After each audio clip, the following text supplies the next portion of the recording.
지금 부동산 시장에서 가장 중요한 것은 뭐냐면 제가 보기에는 환율이에요. 이게 뭐 이제 주식시장에서만 중요한 게 아니라 부동산 시장에서도 중요하다. 환율은 금리와도 연결이 돼 있는 거예요. 금리가 올라가면 부동산 시장은 폭락할 수밖에 없는 상황이에요.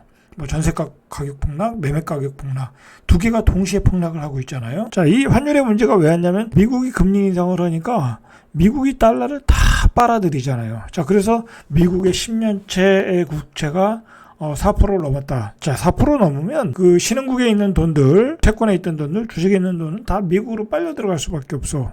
뭐 4% 이상 수익을 낼 수가 없잖아요. 주식에서. 지금 주식시장에서. 자, 그래서 요즘 신문에 나오는 게 뭐예요? 킹달러라는 얘기가 나오고 영국에서 파운드화가 폭락이 되고 유로화는 페러티 현상이 나오고 1유로에 1달러가 되고 엔화는 폭락을 해서 엔화를 또 부양을 하겠다고 자금을 투입하고 일본 정부가 몇십 년 만에 물이 원하는 말할 것도 없이 폭락을 하고 있고, 자, 이런 시중에 나오면서 세계 경제가 흔들리고 있다라는 거야. 그거에 따라 금리를 또 올려야 되는 현상이 나오고, 금리를 올리니까 경기 침체가 오고 있다라는 거야. 자, 이런 모든 현상들이 우리 부동산 시장을 지금 폭락으로 몰아넣고 있고, 그 폭락을 넘어서 버블이 아니냐라는 어떤 단계까지 접근을 하고 있는 거예요, 지금. 자, 그래서 지금 가장 중요한 것은 환율이다 라고 보시고, 이 환율의 움직임을 우리가 잘 보셔야 돼요. 환율을 잘 알기 위해서는 달러 인덱스라는 게 뭔 줄 알아야 돼요. 자, 이 달러 인덱스가 일단 21년 만에 120을 넘을 수 있다고 그래요. 지금 달러 인덱스가 27일 기준으로 얼마냐면 114야. 자, 근데 달러 인덱스가 120을 넘을 수 있다라는 거야. 자, 120이 왜 문제가 되냐면 이 120이 되면 금융위기가 온다라는 거예요. 일종의 이제 심리적 마지노 노선이 되는 거죠. 자, 2002년 5월 16일 이때 이제 버블이 무너질 때잖아요. 미국에서. 그때 달러 인덱스가 114였어. 2002년 버블이 무너질 때에 달러 인덱스가 온 거예요. 20년 4개월 만에 가장 높은 수준에 온 거라는 거예요. 우리가 달러 인덱스를 좀 공부를 해야 돼요. 자, 이게 1973년 3월에 100을 기준으로 세계 주요 6개국 통화를 가지고 만들었다고 그래요. 자, 미국 달러의 평균 가치를 비율로 산정해 지수화한 지표다. 6개 통화를 가지고 기준이 되는 통화의 비중은 국가별 경제 규모와 교역량을 기준으로 결정했는데 그 국가가 경제 규모가 크거나 교역량이 크면은 더 비중이 크다라는 거예요. 그러니까 당연히 유럽 유로화가 57.6%를 차지한다는 거야. 자, 일본 엔화가 13.6, 자, 영국의 파운드가 11.9, 캐나다의 달러가 9.1%, 스웨덴의 크로나가가 4.2%, 스위스의 프랑이 3.6%. 자, 그러니까 최근에 그 유럽의 유로화, 일본의 엔화, 영국의 파운드화가 폭락한다라는 게 굉장히 충격으로 올 수밖에 없는 거예요. 자, 이게 이제 일종의 유럽의 유로화, 엔화, 파운드화는 거의 기축통화와 마찬가지예요. 기축통화의 대접을 받는 화폐란 말이에요. 킹달러 때문에 떨어지고 있다. 자, 그러니까 그것이 이제 세계 금융위기가 된다는 거예요. 자, 이 유럽이나 일본이나 영국이 차지하는 세계 교역량, 경제 규모에서 그 규모가 크기 때문에 이런 나라의 화폐 가치가 떨어진다는 것은 이런 나라의 경제 위기가 온다는 거잖아요. 그러면 나머지 신흥국들은 말할 필요가 없다라는 거죠. 지금 미 연방 준비 제도의 고강도 긴축, 그리고 전 세계적인 금융 불안, 이런 것이 지금 이어지고 있잖아요. 그래서 전문가들이 2001년 고점인 120선을 넘어설 가능성이 크다라는 거예요.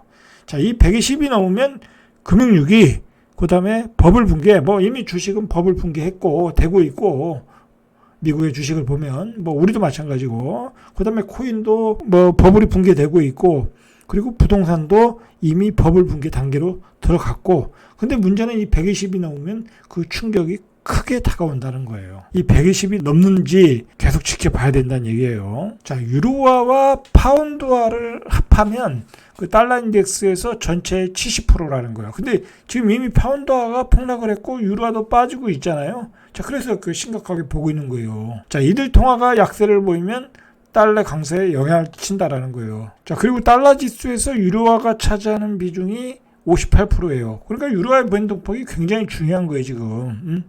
굉장히 중요한 거다. 자, 근데 지금 유로화가 왜 지금 떨어지냐?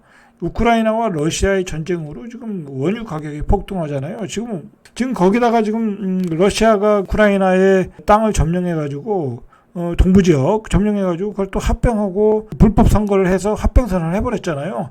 이게 또 해결될 기미도 또 안 보이잖아요. 거기다 대고 자기네가 또 불리면 핵 위협까지 하는 상황이니까 이게 당분간 킹달러로 갈 수밖에 없는 상황 같아요. 문제는. 그리고 또 문제가 되는 게 뭐냐면 이 킹달러가 되다 보니까 미국으로 돈이 빨려 다 들어간단 말이에요. 단기든 중기든 장기든. 자, 그래서 미국채 10년물이 4%를 넘는다는 거야. 지금 기준금리 3.2%도 넘었어요. 이미 앞으로 올라갈 상승분까지 반영해서 4%를 넘는 상황이 발생하고 있다는 거야. 자, 이렇게 되면 세계 각국에 있는 돈들이 다 미국으로 가는 거야. 유럽에 있는 돈, 영국에 있는 돈, 뭐 한국에 있는 돈, 일본에 있는 돈. 자, 그러면 세계에서 다 돈이 빠져서 미국으로 간다고 하면 세계는 굉장한 그 금융위기로 갈 수밖에 없어요. 왜냐면 주식시장에서 돈 다 뺄 것이고 채권시장에서 다 뺄 것이고 주식시장 폭락하면 그게 그 자체가 금융위기잖아요. 그렇게 되면 또 신흥개발도상국들은 도저히 버틸 수가 없어요. 뭐 IMF의 구제 금융을 신청하는 상황으로 갈 수밖에 없다라는 거야.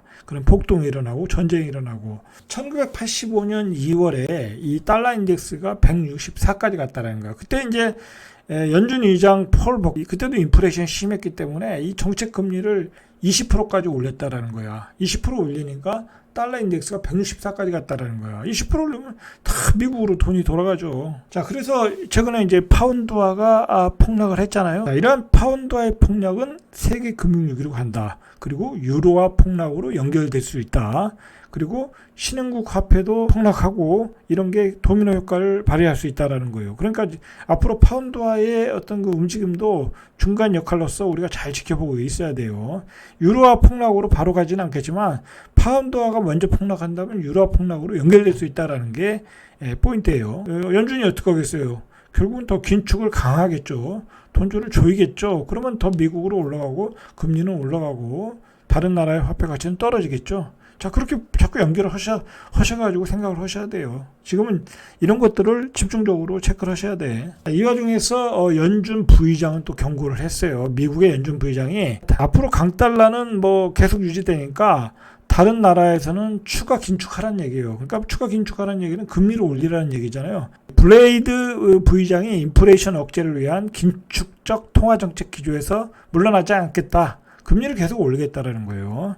자, 결국은 그 얘기는 지금은 환율이 가장 중요하다는 얘기예요. 환율이. 특히 그 우리나라 같은 경우는 수출 위주로 돌아가는 경제잖아요. 거기서 제일 중요한 게 환율이죠. 환율이 올라가면 뭐 수입 물가가 올라가고 우리 물가가 올라가는 거잖아요. 자, 지금 뭐 우리나라도 급격하게 소비가 감소되고 있잖아요. 금리가 올라가니까 실질 소득이 감소되니까 경기는 죽을 수밖에 없죠. 집을 사거나 집을 어떻게 뭐 할 수가 없어요. 자영업자들 장사가 안 되시는 분들 막 금매로 집을 내놓고 있거든요. 아니면 경매로 다 날리고 있고.